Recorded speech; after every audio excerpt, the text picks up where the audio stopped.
y'all? Greetings. And I'm going to say this right now because it's part of the comic. 8 bells. All is well on this good fine Sunday.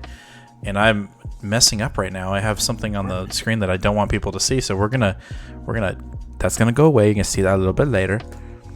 Because today we're talking about We Only Find Them When They're Dead from Boom Studios. It's an early review, or I wouldn't call this a review. Oh, did I lose Nate? Crap, man, we're just throwing this review down the toilet. Did you jump out and jump back in? Nope, I didn't do anything. Oh, I don't have your camera anymore. Okay. Oh, and he's back. Anyway, we're going to review this. We're going to early preview / review this book for you, God willing. So let me rephrase this. 8 bells, all is well, God damn it. So Nate's going to give us a little... you're going to read the descriptor from it on the webs, on the interwebs, and kind of tell us what this book's all about before we really dive in. Yes. All right. So, little blurb. The official blurb is, for fans of Decorum and Something is Killing the Children comes a new sci-fi epic from Ewing and Simone Di Meo on the edge of space where humanity is harvesting the corpses of giant alien gods to survive. No one has ever seen a living god, but Captain Malik is obsessed with being the first. Captain Malik and the crew of the Vihaan II harvest the only resources that matter from the giant corpses of alien gods found on the edge of human space. While other autopsy ships race to salvage the meat, minerals, and metals that sustain the human race, Malik sees an opportunity to finally break free of this system. But Malik's obsession with the gods will push his crew into the darkest reaches of space, bringing them face to face with a threat unlike anything they've ever imagined, unless the rogue agent on their trail can stop them first. Oh, shit. That's spicy, dude. It's pretty good. So, this is this is from Boom Studios, so we're looking at an independent comic written by the great Al Ewing, who is doing Immortal Hulk right now with Marvel, and is also writing the Empire event currently running and is about to end at Marvel. Yes, but Ewing... I think even more importantly that he has been writing for Marvel is he did the 2 different versions of the Ultimates, which all is cosmic space stuff. He did the first 2 story arcs of Valkyrie, which has to do with cosmic beings. Mm-hmm. And he did, I think, a run on Mighty Avengers, which really? Also had them battling cosmic beings. Gotcha. So Ewing's got some cosmic chops, as you know, he's been kicking the can around. I'll tell you right now, you know, when we were told that we were gonna get to early review this book, right off the bat, I freaking love this cover. I like typography style covers, and it's fucking killer. And I can't wait to get this book in my hands. But anyway, so yeah, we're gonna do this early review, and we're gonna tell you if you should put this in your pull list or not. I'm gonna tell you right now, you go ahead, do it. Anything coming out of Boom Studios. A Boom Studios #1 right now, you're going to want to put it in your pull list. Just do it already. There's no reason not to, because these things are going to hit at some point, whether it's if they get picked up by Netflix or if they get picked up somewhere else. Like, all these stories are great, so this one's no exception. Anyway, so we'll go ahead and get started. So we're going to start not necessarily at the beginning of the book, because we want you to be able to read something, but we're going to preview a little bit. We're going to leave you on a cliffhanger. So what we got here is basically we're getting an introduction to this crew with Captain Malik, and you know we're in a very far distant future, and it looks like the human race essentially is in space from now on. It looks like, I think it's safe to assume, if this is actually happening in the same universe as Earth, that mankind is now in space, where I think. If we think about today's what's going on in today's history, I don't see that. I see that happening probably in the next 50, 60 years. Elon Musk, dude. Elon Musk. He's got rockets that land themselves. Anyway, so you got this group. I wouldn't even say group. It's a I don't know, a society of salvagers essentially waiting out in space under the deep darkest voids of space, waiting for something to pop up. And you've got Captain Malik here checking in with his crew. and the ship that he's in, the Vihaan II, I think we were saying it's called, is called an autopsy ship. Can't talk tonight. Yeah, autopsy ship. And so he's got a crew of 4 there, and then he's got a couple other ships here, and we're going to find out what they are. But he is in command of this operation, essentially. So we get introduced to Captain Malik here, and I don't know how to say his first name. When you read it, do you know how to say his first name? Let me go back to where. When I showed it to Sarah, she was like, maybe it's French. It is French. It's just George. It's just George. It's just pronounced George. Yeah. I gotcha. Okay, so we got in George. French, they like to put extra letters at the end of words when they're not necessary. Gotcha. So yeah, you just pronounce it like George. So dumb. Anyway, speak English, right? Anyway, I was being facetious there. Anyway, so you got George Malik, the captain of this crew of the Vihaan II, and so you see him kind of checking in with his crew, like, call in, we're getting ready to do this thing. And then we jump to our, I think we have 3 other ships, essentially. We've got kind of like a surgical ship that is going to be doing some kind of cutting. We've got a storage ship with a bunch of drones that take whatever the cutting ship is doing and organize it and get it properly stored. Maybe we got 3 ships, because I see now that Jason's actually, the engineer is actually in the autopsy ship with Malik. I never got the impression that there was anything more than 1 ship. I think there's 3 drones. Because when you continue to read, which we'll find out, there's one person doing the cutting, and I don't think they're in the autopsy ship. Okay. Maybe you're right. Maybe you're right. Maybe it's 1 ship. When I read this, and when you do pick it up, you're kind of, it feels like there's more than 1 ship in this crew, but I could be wrong. So we're getting introduced to our characters. We got Elia on the or at least cutting on the ship. We got Alice, who's doing the storage and organization, and then you got your engineer Jason. And throughout this entire conversation, the captain's basically asking, is everything good? Are we all well? Yes, we're good. What I find interesting here is Jason, when he's talking, is saying, hey, there's no static, we're good, we can talk freely. And immediately Captain Malik is like, that's not a true statement. You need to make sure that you be careful of what you say on your comms when we're doing these missions. So clearly somebody's listening in on their conversations while they're doing these missions, whatever they are. Yeah. So they're waiting again out in the void, and then we go to our next page. And again, oh, wait, did I go back? Oops, I messed up. Gotta remember my hotkeys. Other way. So, one thing that I guess a phrase that's being said in this book, the captain, when you check in with your captain, he basically says, 8 bells is all well. And then they kind of go down the line, and you're like, well, what is this 8 bells thing? So, in this panel, when they're getting ready, literally when they're waiting for this thing to show up, you literally hear bells ringing when it shows up. So we get a first ring of bells, 2 bell rings, 12 o'clock hits, we get 2 more, and then we go into the next panel, boom, boom, there it is. And, when I first read the title of the book, I was like, I really don't, I personally try to stay away from the descriptors because I don't want to get too much ruined to me. So when I read the descriptor, I was like, what is this about? This is odd. And in this dialogue here, it goes, the first time you see a god is the moment you never forget. And they kind of push this idea. I'm like, well, again, I don't know what the hell's going on. And we go into our last panel that we're going to preview, and it's a little small because it's a double wide panel, so it's 2 pages in the book. This giant god woman appears, and they basically say when they appear, they're already dead. So I guess the closest thing that we would probably reference it to is like a celestial shows up, already dead, and only so much bigger. Way bigger. Infinitesimally bigger. Yeah. I think you can kind of see once you're actually looking at the full-size image, but the ship that our crew is in, I would say, is smaller than the iris of this god. Yeah. So you're talking a 4-person crew is literally not even an eyeball size of this thing. Yeah, no, this thing is massive.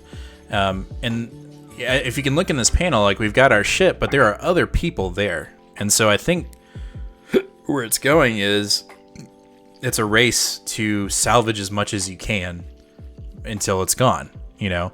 And I think it's safe to assume, I think what's happening is that the resources on Earth have depleted. And so this is how we are surviving in the cosmos. You know, we have to salvage these giant dead gods that are warping into our universe. And that's as far as we can go in the preview, essentially. Like, there's plenty more that happens in this book, and it's pretty crazy. You know, I think for me, you know, you read the descriptor, it's like, all right, so they always find them when they're dead. So what happens when you find one that's actually alive? Are they good? Are they pissed that you're salvaging their corpses when they show up? Like, what are we going to find out in this book? And I'm really intrigued to see, again, what's happening and what's going to happen in this book. I'm assuming, like, again, Malik in the description says, okay, he finds them when they're dead, but he really wants to find one that's alive and see what it brings them. He's obsessed with being the first person to see one alive. Right. And yeah, I mean, that's, you know, obviously that's later on in the book, but that's really the central focal point, I think, of what's going to drive at least the first arc of this book, if not the whole. Right. I'll say this. The other thing I really like about this preview and the book itself, and even in the cover, I really like the use of colors in this book, because, you know, some people draw space and it's just dark and not colorful. And, you know, in these first pages that we saw, I mean, it is vibrant, whether it's the ship itself or inside the cockpit with the characters, or even when the god shows up at 12 o'clock. It's just, that's a lot of stuff going on that page, and it's not, I don't take it very as a distracting. I think it's really beautifully done. Yeah, and whenever I first read this, I didn't remember the artist's name, and so I had to double take because I thought this was Jamal Campbell, like right off the bat, the guy that's doing the Far Sector book right now with N.K. Jemisin. Oh yeah, you're reading that. I haven't picked that up, or I need to read that. I need you to borrow your stuff. Just the style, the use of light, I don't know. It's hard to describe, but the style looks so similar to Jamal Campbell's that I was like, okay, maybe it's the same colorist or something, but no, it's because Jamal Campbell does his own colors in that book, and then Simone in this book does you know, all his pencils and inks, and then he got color assistants, is what it says in the book. I see. Gotcha. Well, I think it looks great. Now, what do you think about the art style? Like, I feel like this is pretty similar to Seven Secrets, which we did a Sunday special on too. Yeah. Do you find this a little bit more? Is it because? Let me ask you this. I know the art styles are the same, but do you kind of gravitate towards this book a little bit more because it's dealing with cosmic stuff rather than normal spy stuff? I would say yes. I think there's a little bit of a difference. I don't quite see anime faces when I see the faces in here. Maybe in the very first panel, but I feel like in the god's face too, though. Like the eyes are, I mean, they're not like chibi anime manga. It's more like more adult, or not more adult, but more realistic anime or manga influence, I think. Yeah. Well, regardless, I mean, I'm a sucker for cosmic and space stuff, so yeah, if that's the setting, I'm a lot more lenient. But I really enjoyed the art. Yeah, I thought it was good. I think the artwork, and then like we were saying before, the coloring in this book is just awesome. And I think every issue that we're gonna get when we pull is gonna be very similar. Like I think it's gonna be very vibrant. Like I think there's gonna be a lot of splash play with like dark colors and very bright colors, and I think that's very catching to the eye. But anyway, I love the premise of this book. There's a lot of mystery in it. I will say, you know, at the end of the book, we definitely get like a, well, damn, I got to go get number 2. Like, oh, for sure. Again, we said this at the beginning of the review / kind of preview. if you're not picking up number ones from Boom, what are you doing? Outside There's of a lot of incentive there. Yeah, outside of, I mean, incentive number one, stories are pretty damn good coming out of Boom right now. But the reason why they're getting such knockout stories is because Boom has a deal with Netflix, and they get first right to create basically visuals or shows or movies off of these premises, off these comics. So it's not, a $4 investment or a $5 investment in a number one is not a bad deal, So I know Ron over at Collected is going to have plenty of books for everyone to pick up. So if you haven't put it on your pull list, I suggest you do. I don't know if you may not get a cover A, but he's going to have plenty of variants. There's plenty of variants available for this book. We're going to talk about a couple of them, including a store exclusive that Ron's going to have available, which I'm telling you right now, it looks freaking cool. Yeah, Let's just say glossy see-through cover, glow in the dark. That's pretty cool. Reminds me of that old school Ghost Rider one from the 90s. Oh yeah, for sure. So yeah, that's kind of what we can give you now. Just know that a lot more happens at the beginning of this book that we didn't talk about because we can't cover it, and a lot of stuff happens. We're literally at the beginning, end of the beginning part of this book that we've previewed, and a whole lot more happens. A lot more building up of characters, and our universe essentially happens in this book that you got to pick up and find out. And it's me and Nate can tell you right now, it's pretty intriguing and pretty awesome visually. Well, I will say one thing that doesn't spoil literally anything about the story, but one of my notes on here that I thought was just really interesting that I think is a key Al Ewing sort of trope is he and I've said this in other previous videos before, but we get a very Lost kind of vibe from this, at least in the plot of the story. Just on the things are kind of strange, things are kind of weird, you get a bunch of questions, get a bunch of mysteries. I think that this book really sets up a world that is intriguing, but also leaves tons of little nuggets of questions that just like, oh, I really want to know, what does that mean? Like, yeah, what's up with that? Like, what's up with this? And I think that constantly leading readers on a bread trail, where you're getting a little bit, but you're also at the same time getting just as many questions as you are answers. I think that's a really good setup here for sure. And I think this is our second Sunday special, and both books we've done have definitely done that. I will say Seven Secrets probably has a lot more questions than answers than that one, but this one has this one definitely has a lot too.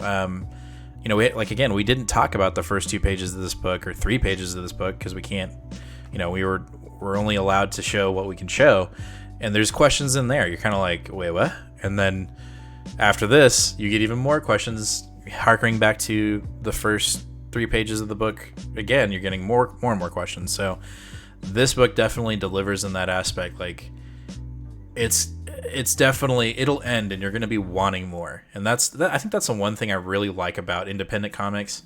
I mean, we get it in our Marvel and our DC books too, but not as often.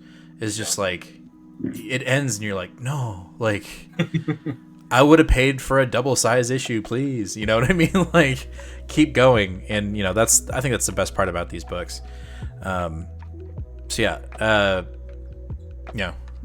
Visuals great, writing's cool, and it definitely bangs at the end. We're gonna go ahead and jump into, unless you have any other notes. Nope. Okay, so we're gonna go ahead and jump into some of the variant covers that are coming up. Let me pull off that. So the first cover obviously is more typography style. It's got just literally the title, which I dig a lot. But then what we got here is this is the cover B. I don't know. I should have pulled up who does it. But this is the standard cover B, so it's going to be cover price, I believe. So you're not going to have to worry about 1 in 25 or anything like that if you don't end up getting cover A. Which, by the way, this is very similar to the DC cover Bs that they're doing right now, where it's not quite a Virgin variant, but it's super minimal trade dress to it. Right, it's pretty close. It's just a little down there in the corner. DC's been doing that with all those patina covers on their cover Bs. And those look awesome. I'm not gonna lie. Like, I'm not a DC like big reader, but some of those covers I kind of like when I go into the shop. I'm like, ooh, if I had a little bit of extra cash, I would definitely buy that cover. I think there was a Flash one that I saw. It was Reverse Flash, and he just looked like a freaking demon. And I was very close to buying that one. And I think Andy had it on sale on his sale the other day. I should have. Again, there are multiple variant covers for this. I picked I picked out like 3. So there's this one, and then I got to put up the Peach Momoko. Peach Momoko cover. This one also is fire. You can get this one where it's kind of got the minimalistic dress on it, but they also have a version that is out. I'm sure you could buy it in a set. And I'm almost certain, if this series again gets picked up, I think this cover is probably worth your time. Because one, it is a Peach Momoko, and then if the series gets picked up, it's kind of like a double pistol situation there in Fortnite. According to League of Comic Geeks, the version with the trade dress at the top is also a glow-in-the-dark variant. No shit. No. Well, there you go. There's another incentive to get that one. I'm not sure if this one's... I don't know if Ron has this one or not. Yeah, it doesn't say who it's exclusive to, so I'm not sure. But, I'm sure he'll be able to... He could probably find it for you. And again, there's a bunch of store exclusives that are out. But these are the 2 that I picked. And then the next one is one that Ron will have in stores. It's the store exclusive. And I've got a lot of thoughts about this cover because, one, you're not seeing everything on this cover that the way it's actually going to look, but this is the interior of the cover, and I know that sounds weird because there's technically 2 covers on this book, on this one specifically. So this is the in-store. It's done by, remind me again, Nate, how you say it? His name? In-Hyuk Lee. In-Hyuk Lee.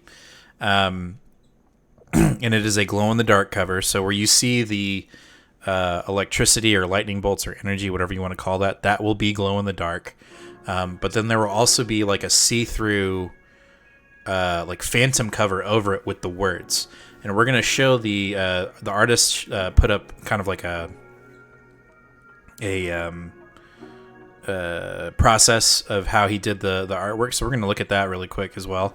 But I think this cover might be something you may want to put on your radar to pick up because, again, if this thing gets picked up, you technically have a bunch of cover appearances on the book. Not that we know who everybody is on the cover. You technically do have that on there. So who knows? This guy in the front, the god that's on the front of the cover, might be one that's alive. I don't know. It's actually interesting. There's 2 people we don't know, right? Let's see. I mean, so it looks like the one in the middle is some kind of god. Correct. I only see one person that I don't think.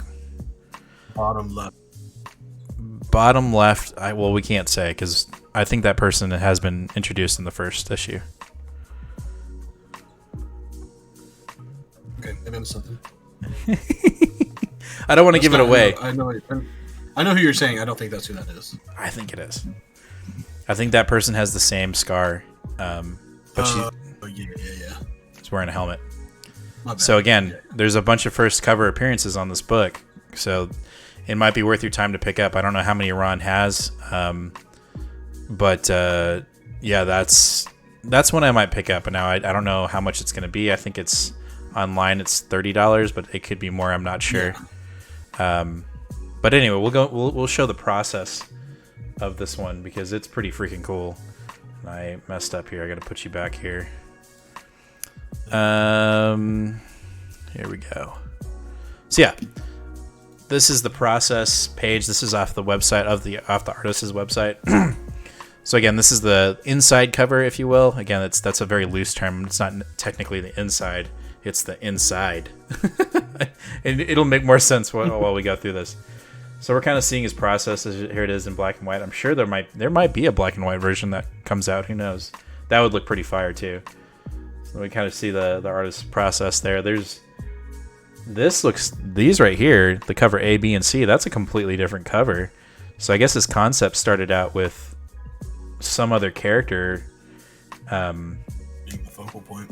At the focal point with the god in the background, which also that looks pretty cool too. If we continue to go down, so here's what we were talking about. So the flames themselves will be glow in the dark, and then there's this right here will be clear. So this will be on top of our cover here. So technically this is the cover, but when you move it, you get this epic art piece right here. So it's definitely a different book, style of book cover wise in this variant. It's pretty integrated, and I think it's a nice what's the word I'm looking for? Not medium, but there's just a lot going on, and you get a lot of bang for your buck for your money if you pick up this variant. Yep, and if grading is your cup of tea, this is not a standard paper cover, right? Because it's front cover. Yeah, I think it's a premium. Or you want to say premium format? Yeah, I mean it can't be clear if it's paper, right? So it's got to be some type of plastic. Plastic. Let me see if I can put this on the screen. This is. Let's see if we can see it properly. Yeah, here we go. So this is them showing off the comic. So this is kind of a better idea of what. Yeah, that looks sick. And then you open it up, and there's your cover. So yeah, I think you're right. If you were to do something like that for grading, I think it's a perfect book for grading. I don't know if CGC even grades books like that. That's not something I'm very familiar with. However, I would assume they would. I would assume they would too. And also, if they do, they've got to take the top part as the cover, right? And it's going to be pretty hard for that thing to not have sharp edges. You're not going to get spine ticks on it. So no, yeah, you're right. I think it's something to think about. That's probably a pretty cool cover to get picked up, and then to get that, what also would be cool is to get this book signed.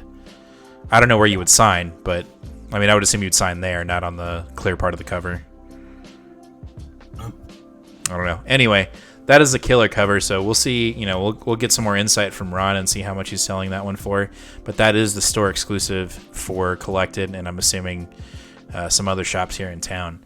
But yeah, so that is our little preview of We Only Find Them When They're Dead. I can't stress enough. Pick up this book if you can, whether it's cover A, cover B, or a variant. You'd be stupid not to pick up a Boom Studios #1 right now, and we're saying that with love, because this is outside of those ideas or those kind of requirements. It's just a really good book. We enjoyed it both. I mean, Again, we haven't gotten previews yet that we were like, yeah, that didn't hit. You know what I mean? And most of our previews that we've gotten have been from Boom Studios, and I freaking love it. So, again, this coming Wednesday, September 2nd, do yourself a favor. Put this on your pull list. You will not be disappointed. So, that is unless you have any other notes, Nate, I think that's our review or early preview of We Only. Cool beans. So, that is going to do it for this portion of the show. We're going to go ahead and well, you know what, before we do that, I did want to do this just because I wanted to add like an extra 5 minutes. I've got my pull list up, and we can just talk about those really quick, just kind of run through a preview for next week coming up this coming week. So let me do that. I'll put you here. There we go. I gotta fix that. Anyway, so I think I have like 10 books this week. I've got Strange Adventures #5, which you're not picking up. Avengers: The Wasteland #5. Looking forward to that. Cable #4. I think we're gonna two cable books in like 2 weeks. That's pretty cool. I think we're still playing a little bit of catch up after no the panty. I'm trying to be as lighthearted as possible about that. Anyway, we've got our final Empire book.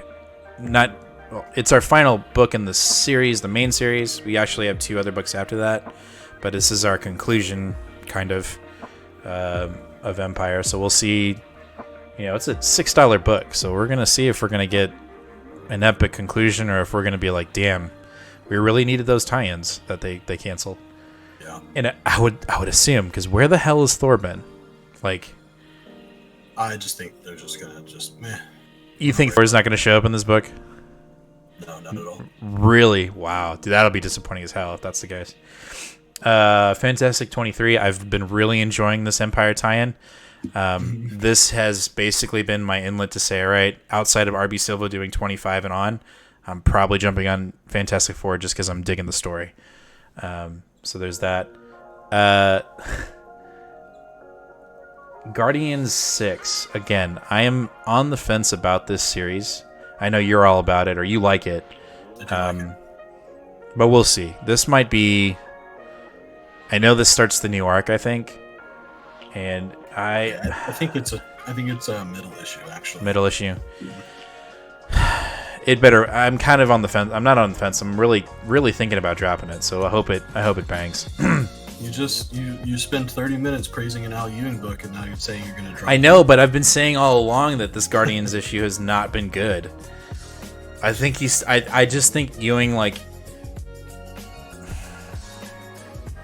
I don't know. It's just some type of cosmic that he just can't get it, in my mind, cannot get his head around. Immortal Hulk, which is not, I feel like he fucking knocks out of the park. What else? What's another Al Ewing book I'm reading?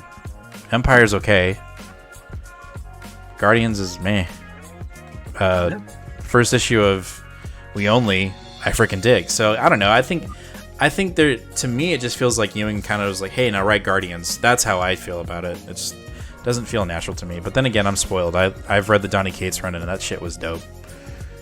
And then we got Marvel Zombies Resurrection 1. I'm very, very interested about this, just because of the idea of a gigantic zombie version of Galactus. The last issue, or the alpha issue that we got, he was falling to Earth with a bunch of like Marvel superheroes as zombies inside his body, that's a crazy premise on itself right there. Fitting timing with what's going on in Thor right now too. No shit, like in Antithesis. And then I think I have another book under there. Let me see. You're in the way. Oh yeah, I got a bunch of more books. But I can't see them. Or I can't scroll them. Let me see if I can scroll the screen. After Zombies, it should be New Mutants, number 12. Yep.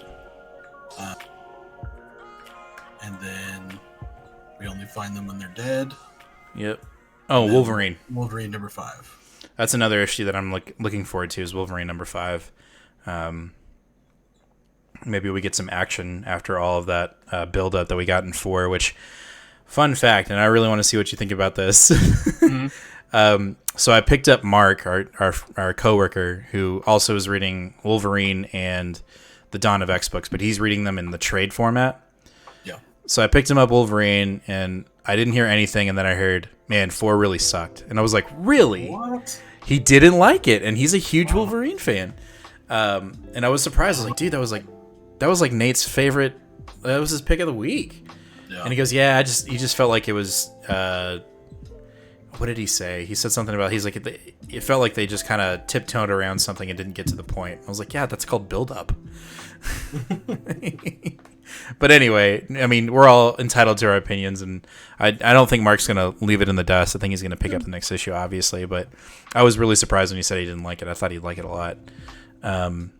Chickens come back to roost, you know what I mean? Like, is that the term? Something like that. Something about roosting. I don't know. Anyway. And then what was the other book? Oh, that's it. So, yeah. Don't you have 2 other ones that aren't on my pull that you have?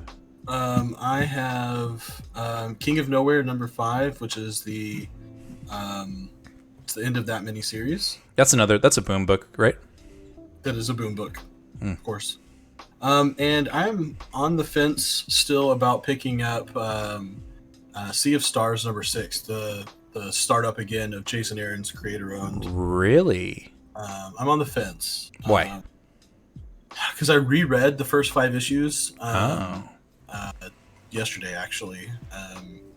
And I read them. I didn't buy them all at once. I bought 1 and 2, and then 3, 4, 5, and I just sort of, I don't know. I think at the time they hit like a niche, or satisfied an itch that I needed scratching, and then yesterday I went back and not hitting, again, and I was just like, I don't know. I mean, you know, it leaves on a big cliffhanger, which is really, you know, supposed to get you going to the next arc. But I think you should pick it up because I'm going to pick it up.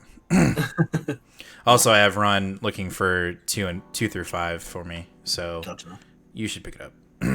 I probably will. Just another book to talk about. And I might need to borrow your 2 through 5 because I don't know how quickly he's going to be able to find those. So that's fine. Put those in your car and don't forget them. Yes. I probably will forget them. You probably will. I'll text you at like 6 in the morning. That's fine.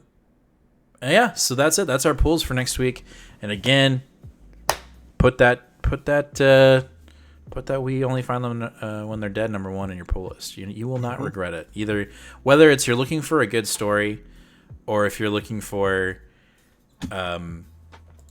something that may occur or may become valuable. I think it's a good idea. So either way, just put it in your pull list, pick it up, give it a read, or don't, and sit on it for a little bit, because I think this has very good potential to either be an animated series, a 3D animated series, or a live action show or movie.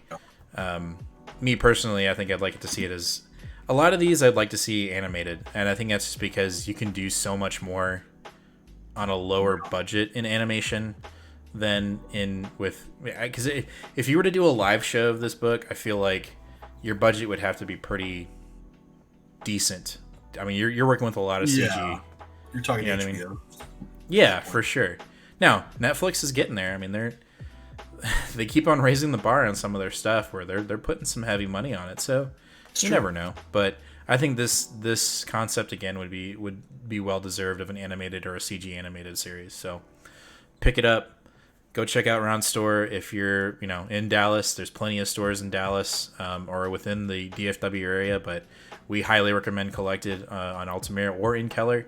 Brent up there is kicking ass too. So go support your local comic book shops. We're gonna jump off, but we're gonna jump right back on and play some Fortnite. But we got to reset the stream. So we'll catch you guys on this coming Friday, and then we'll let you know if we got any more Sunday specials up our sleeves. I think we do. So until next time, wear a mask when you're outside and go vote.